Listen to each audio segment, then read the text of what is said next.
This is kind of the process of what happens when people cross over. They go through the tunnel, they go through the light, they go to the orientation center, then they have the reunion. Everything that he took me to the outside first. The place that I was only a small part of the other side. And it seemed to be made of buildings that had the beautiful Greek marble type of architecture. And it was almost the feeling of being on a college campus. You know how a college campus has you've got your history building, then you've got your English building, and everything is in one general area? That's kind of what it felt like where I was. But all the buildings he took me to, we have nothing like them here on Earth. They were so large, just absolutely extraordinarily gigantic. So the first building he takes me to, he shows me the outside first, and it had all these marble columns all around the outside of it. It was kind of a rectangular building. And he takes me in, and there's all kinds of rooms there.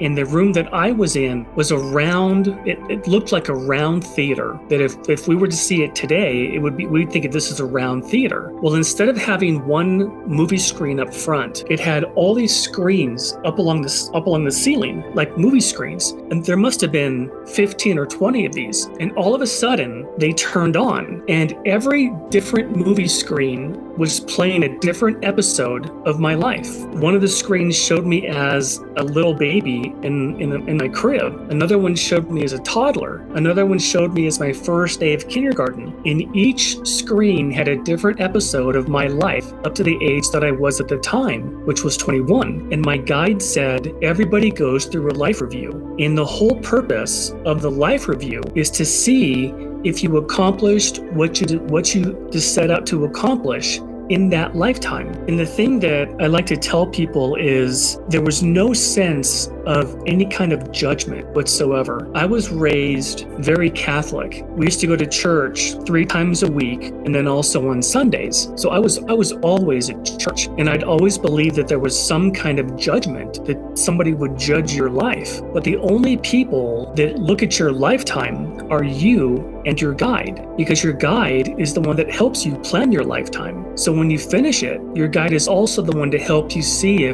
did you accomplish what you set out to accomplish. And the best way that I like to explain it to people is like when people do New Year's resolutions. A lot of times you think, okay, it's the end of the year, I want to have all of these goals for the next year. That's kind of what goes into planning for a lifetime. And we'll talk about that too. Well, the interesting thing about the life review is you actually feel what the good things that you did in your life, the people that you helped. You feel what other people feel. Well, the other thing too that I learned is you also realize if you hurt people, you feel what other people felt. And the one thing my guide said, that nobody gets out of the life review. Everybody has to go through it. And it's one of the best learning that a soul can go through. Because if they, even if they unintentionally hurt somebody, they still feel what that other person felt like. And if somebody intentionally hurts somebody, then they also feel what their victims felt. So that is one of the best ways that souls learn that you can't hurt people, and they actually feel what other people feel like.